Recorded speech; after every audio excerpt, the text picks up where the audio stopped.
Yeah, I'm going to make this also a little bit more complex because typically we work with three levels of counterparts. Okay. The first level is the project members itself. So these are the people that will run experiments, that will try to create like the value in the business case that everyone is looking for from the other part of the company. Then we've got the second level, which is the manager of the innovation projects team. So the typical innovation manager or head of innovation. And then the third level typically is the board of directors or a VP of sales or of product or something in that direction. And what I typically see is that the knowledge is all over the place.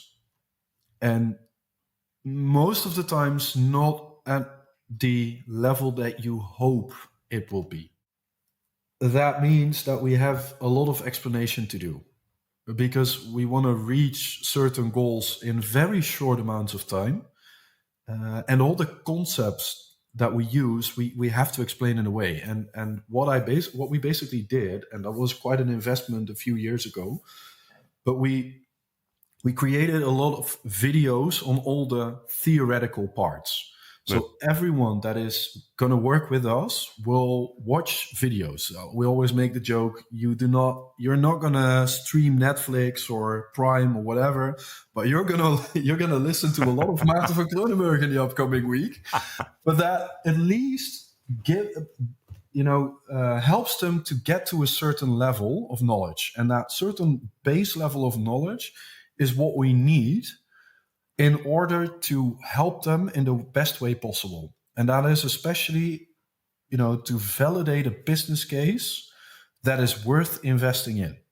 The step after is how to scale up and, get the project to market. That's a whole different game. But especially in the first early stages of innovation, we are really fond of the idea that we first train people to a certain level, and not by just doing workshops, but let them watch videos. And we're going to immediately apply that on the case that they try to validate and the case that they want to find a business model for. And the funny thing is, we started to experiment also with that from the head of innovation or the head of a specific business unit. And they actually enjoy watching it because it makes them think a little bit differently. And then, of course, for boards, I have to explain it. But you've got different topics to discuss with them.